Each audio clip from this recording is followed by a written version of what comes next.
Historians portray their work in a seamless, fluent style. One event naturally segues into the next. Our heritage has an interesting twist to this. I offer a religious example. Our ancestors brought Islam as well as a trained, disciplined army to then pagan Lithuania. They soon found themselves at war, helping to defend Lithuania from attack of armored crusading knights. The path of our ancestors continued with other transitions.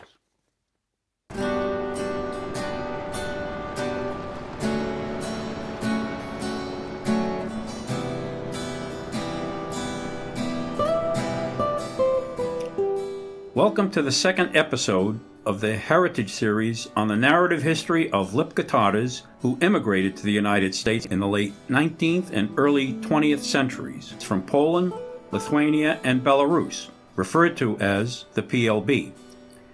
These immigrants organized the Lithuanian Tatar Society in 1907 and established the Muslim Mosque in 1924, located at 104 and 106 Power Street in Brooklyn, New York.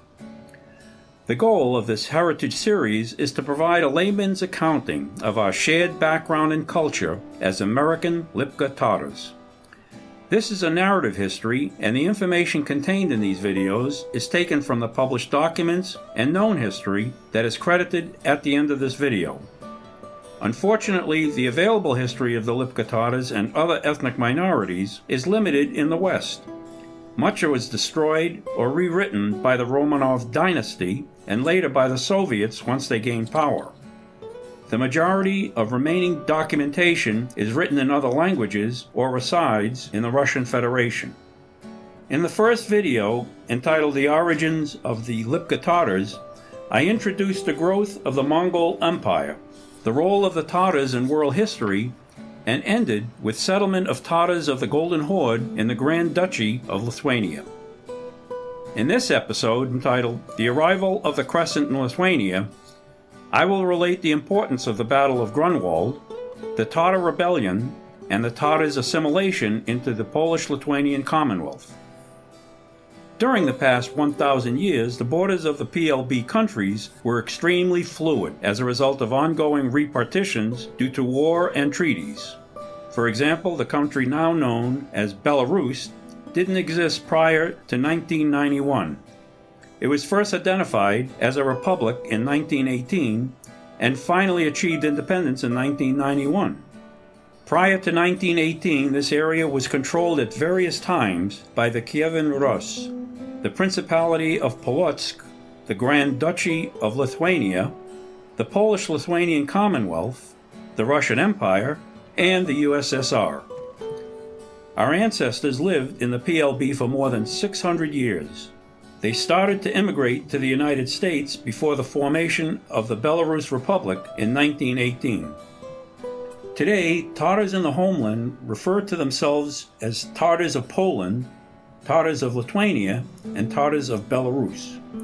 Although separated by national borders, the geographic area from which they originate is quite small. We should consider that throughout all the changes in borders and country names, the religion and culture of the Lipka Tatars remained intact throughout the centuries. This is a good reason to take pride in our singular and unique ethnicity independent of any nationality. We ended the first video with the signing of a treaty between Tokhtamysh Khan of the Golden Horde and Grand Prince Vytautas of Lithuania in 1397 and settlement of his remaining army in the Commonwealth. Tokhtamysh died in 1406, and his son, Jalal al-Din, ascended to the role of Khan. The Golden Horde continued to exist but was much weakened while Russia gained power under the leadership of Ivan the Terrible. Without a central leader to bind them, the Golden Horde became vulnerable to their former subject, now bent on revenge. We have all heard of the Crusades in Jerusalem, a series of religious wars started by Western European Christians against people of the Muslim religion fought in the Middle East. The goal of the Crusades was to secure control of holy sites and stop the spread of Islam westward. In all, there were 8 major crusade expeditions occurring between 1096 and 1291. They ended in a Mamluk Muslim victory and withdrawal of Christian forces from the Middle East.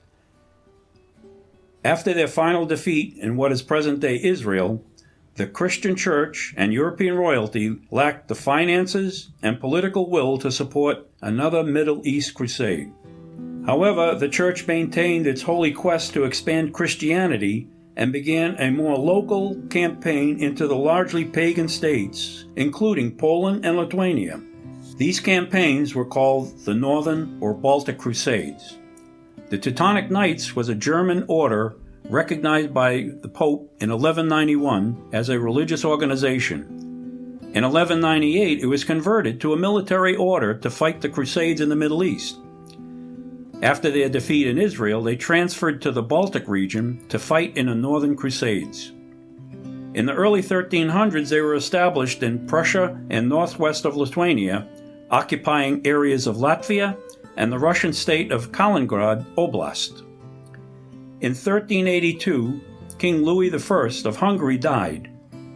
He oversaw a small alliance of countries, including Poland, and had no male heirs.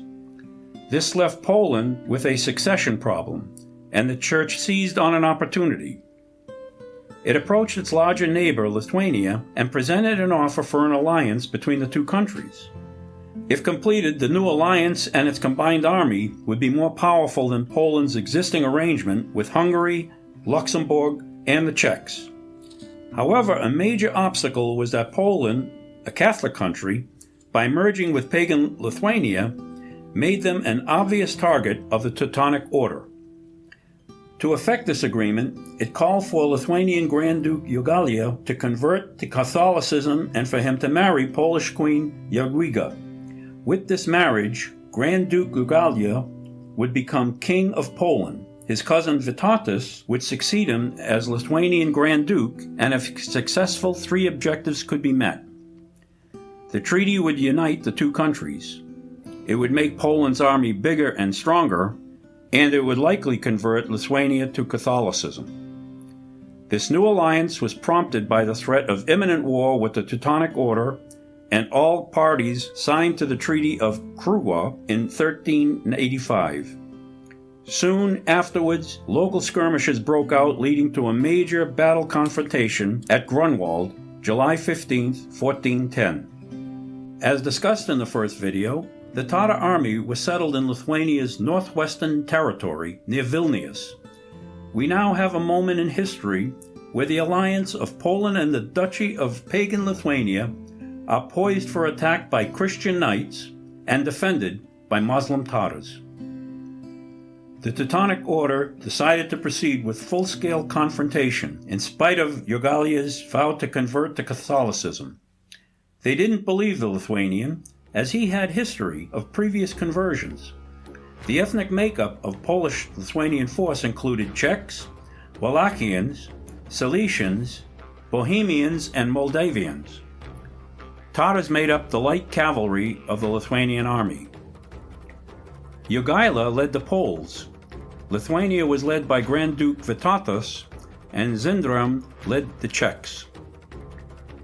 The Tatar cavalry was led by Jalal al-Din, son of Toktamish.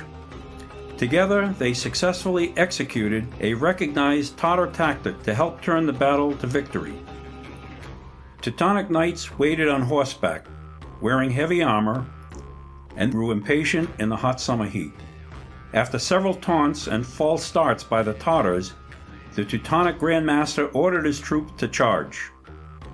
The Lithuanians and Tatars were responsible for the extreme right flank of the battle line. The battle waged on until a Tatar signal was given. The Tatar cavalry quickly gave ground to the knights, turned, and fled in retreat. Sensing victory, the Crusaders broke their formation and chased the retreaters, leaving a hole which was filled by Polish troops. The Tatar retreaters, riding faster horses, maintained a fixed separation and continued to fight by releasing arrows at the knights while facing backwards. The armored knights, on large, slower mounts, faltered in the July heat and soon spread out, exposing stragglers to an ambush by waiting lancers.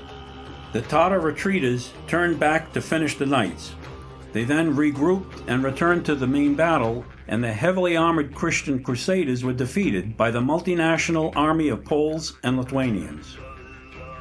The first recorded history of the Grunwald battle was written 45 years after the battle and was not kind to the Tatars, who were referred to as Lithuanians. This erroneous history, written by a noted Polish Catholic priest and historian, was biased towards Poland and intended to build up Poland's importance in the battle. It reported the Lithuanian retreat as weakness and cowardice in the face of the enemy. His portrayal later helped fuel Polish nationalism supported by Polish nobility and the Polish Catholic Church. Other histories that disputed him were dismissed because they did not support his narrative of Polish superiority, and it wasn't until 500 years later that German and Lithuanian military scholars refuted his portrayal of Tatar cowardice. In 1961 and again in 2010, two accepted papers recorded that the Teutonic Grand Master was aware of the Tatar battle strategies. In a letter to the Teutonic Army General, the Grand Master warned him to expect this Tatar tactic of retreat. The advice was ignored, with disastrous results for the Teutonic Order and for the Grand Master and the General, who were both fatally wounded during the battle. These papers are found in the references at the end of the video. History of wars is written by its winners. However, historians must conclude its long-term impact on the years following. Grunwald is regarded as one of the important battles in the histories and legacy of Poland and Lithuania. In Lithuania, Grunwald is characterized as the political and military peak of the Grand Duchy and is celebrated to this day. Vytautas died in 1427 and left no heirs. The territories of Lithuania he controlled were merged with Poland under King Jogaila, and this marked the beginning of the Polish-Lithuanian Union that lasted for centuries until 1795. It also inspired a national pride that formed the resistance to policies of the German and Russian empires in both Poland and Lithuania. The Teutonic Order never recovered from its crushing defeat at Grunwald. Although the Northern Crusade continued on for several years, the Polish-Lithuanian territories were never seriously threatened by them again. Following the Northern Crusades, there was a period of relative peace spanning nearly 150 years. During this time, the many cultures that made up the Lithuanian Commonwealth began to gel and merge into one.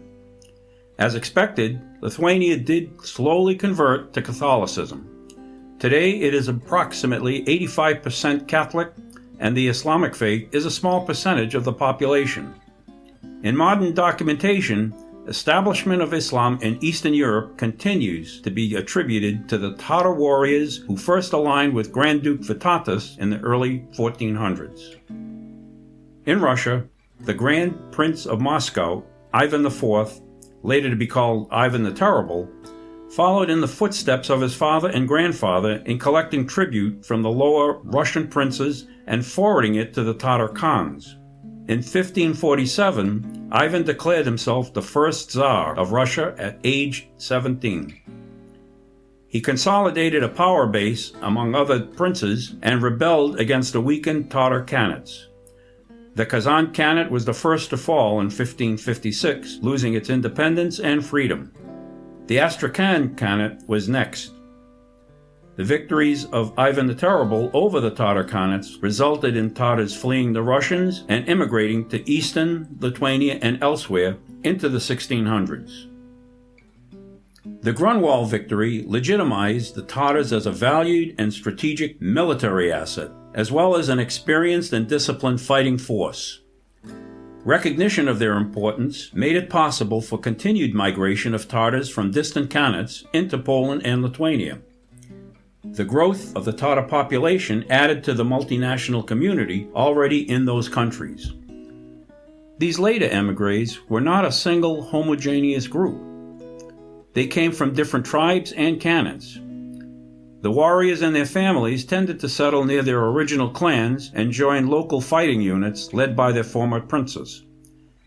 Some settled in what is now the country of Poland and others in Lithuania.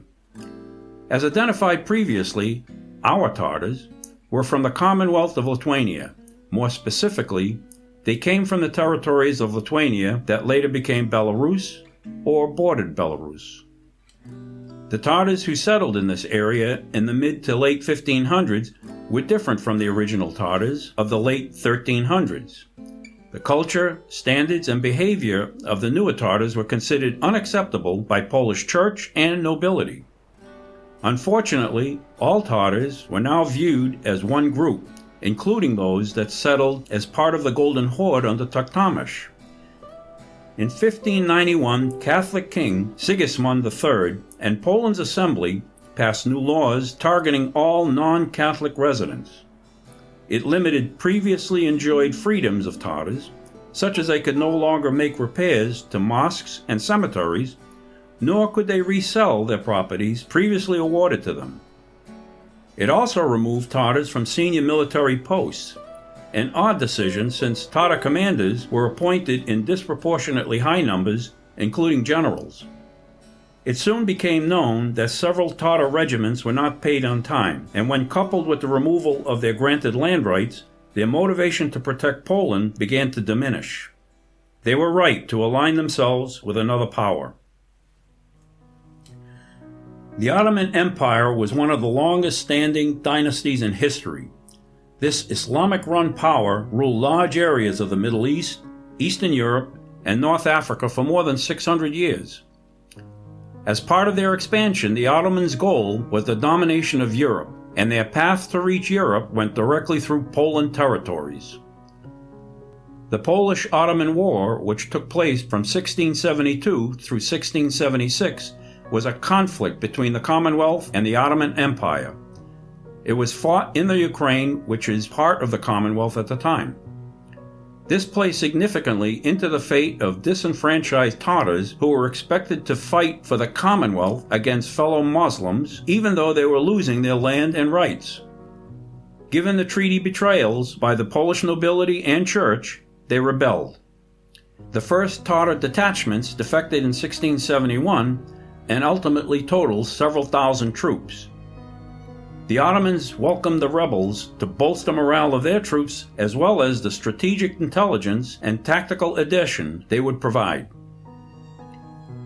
The Ottoman and Tatar camps were isolated from each other because of cultural incompatibility. The Tatar women were not veiled and could move about freely in their encampment, while Turkish women were covered and were required to remain close to their tents. In this image, we see that women are uncovered and a mother can be seen breastfeeding her baby in the open.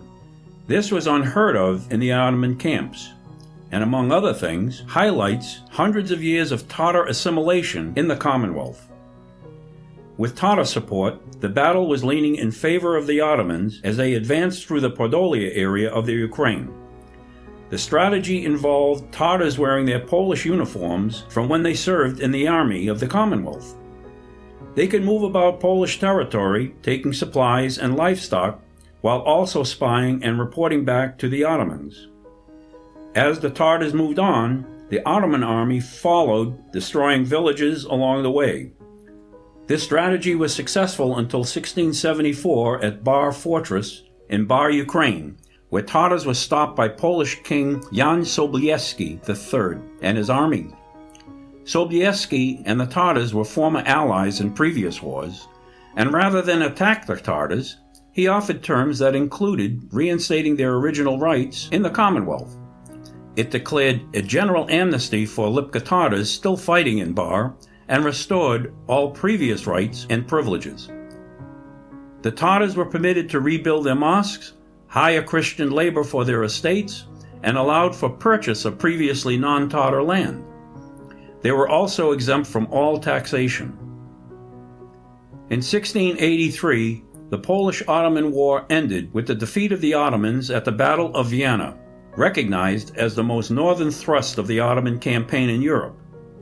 In Vienna, King Sobieski found himself isolated during the Ottoman retreat.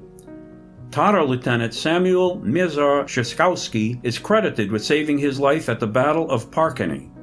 Shidzowski was later promoted to the rank of colonel and awarded an estate of several villages and included Christiania. Although they were welcomed as landowners and served in the military, the Tatars had no representation in government until the Polish Congress of 1791. In the 1700s, the Tatars of the Polish-Lithuanian Commonwealth were no longer nomads. They've settled on farms and later in the cities. The 1700s mark a period of Tatar assimilation and establishment into the Commonwealth as the two cultures of East and West merge into one. This is our story, and I will take the liberty to follow its progression. They were truly unique and warranted a distinction as an historic transplanted Turkic culture in Eastern Europe. It is at this time the term Lipka surfaced in documents to describe Tatars of Poland and Lithuania. In addition to land ownership, they develop domestic skills and have social and military responsibilities expected of them. To coexist in the Commonwealth, social and behavioral incompatibilities between cultures must be overcome. As an example of how the Tatars assimilated into the new culture, marriages between Tatar men and Lithuanian women found the men taking the surname of their bride's family while keeping their Turkic first name. For example, my grandfather's name was Bekir Mustafa Rafalovich. Early Polish surname structure had two parts. The first part would identify the bearer's birth region, trade, or father's name. The second part typically defined their status within the family, such as ski or ska for the wife, or wits for the son. Tatar men had no such distinction. Children born to tenant families could take the surname of their estate owner, creating a mix of separate bloodlines sharing the same surname within a given geographical area. After 2 world wars, many of these records were destroyed along with their mosques and cemeteries. Another example is in regards to language. The original Kipchak language of the Tatars eventually faded away in lieu of Polish, Belarusian, Russian, or Ukrainian, depending on location. However, use of Arabic in prayer recital and reading the Quran continued as their base language. The common tie proved invaluable for early settlers to establish relationships and communicate in a new multilingual community. A personal example of this is cited in a technical paper by Henryk Jankowski entitled Polish-Belarusian Tatar Documents. He includes a 1922 donor list of Tatar immigrants living in Brooklyn, New York, who contributed to the rebuilding of a mosque in Evie, Belarus, that was destroyed by fire. His work analyzes the use of Arabic script to list each donor and their contribution. Arabic is a common thread between the Brooklyn and Evie mosques. Some of the contributors are my family members or former neighbors in New York City. Included in the list is my maternal grandfather, Bekir Mustafa Rafalovich, who is listed number 2, and my paternal grandfather, Mustafa Bogushevich, number 36 of the 114 donors. A third example is, as the number of Tatars grew in the Commonwealth, certain social, cultural, and religious customs followed by the Tatars became more visible and came under scrutiny. Social pressures caused them to be discontinued or changed. For example, some Tatars practiced polygamy, as this was an accepted practice in early Mongol and Muslim societies. Also, consanguinity, or marriages between family members, was allowed in Eastern and Islamic marriages. It was believed to bring stability to the family and community and facilitated family control and preservation of property ownership. Eventually, this was changed so that a couple wishing to marry must petition the local imam to certify separation of family lines in order to minimize long-term health issues to the community. In a final example, Qurban Bayram, the highest Muslim holiday, included sacrifices of bulls and livestock, in which the meat was shared in a communal distribution to local families. It was protected as part of the Treaty of Zerwanwa and perhaps tolerated for its professed sharing 1/3 of the animal with the needy. This religious practice was only recently banned in Poland in 2013. Assimilation of the Tatars and other minorities in the PLB is a popular topic of study of historians, DNA scientists, and genealogists. An example is a DNA project to trace Tatar family names, origins, and current locations by tracing DNA. I'm a participant in one such project. As the Tatars settled and assimilated in the Polish-Lithuanian Commonwealth, they developed vocations across many skills including woodworking, ceramics, and metalwork. Their long history of breeding and care of horses and cattle led to vocations such as sale of livestock and tanning of hides.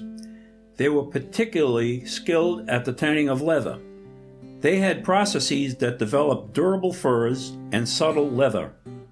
It is interesting to note that these tanning skills were carried forward by our ancestors who came to the United States.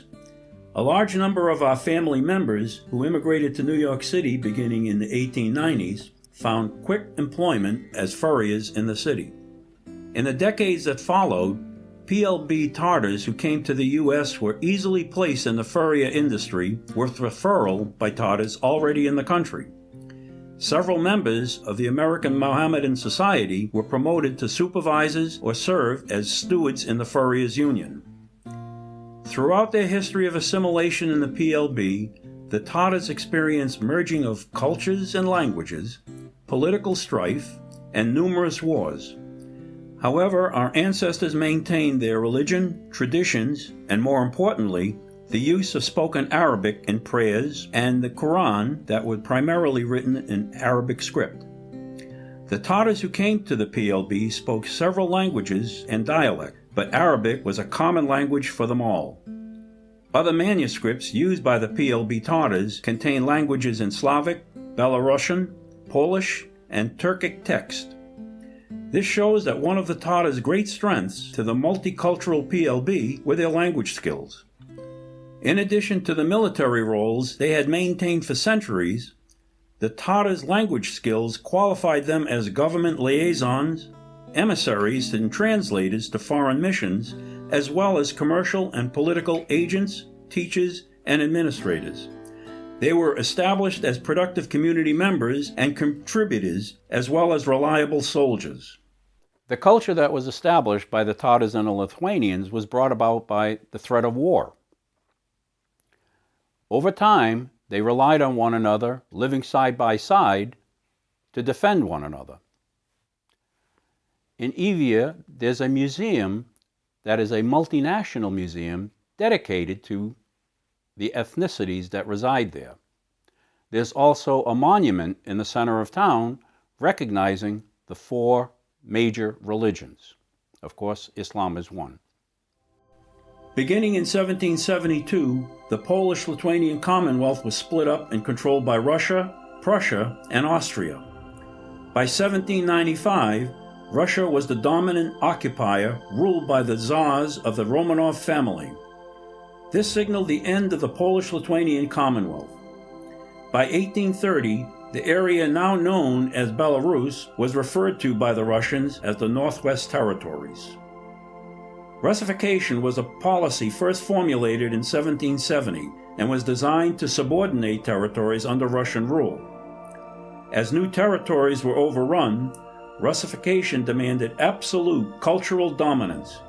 It dismantled the existing local government, destroyed local history and language, and removed ownership of private property.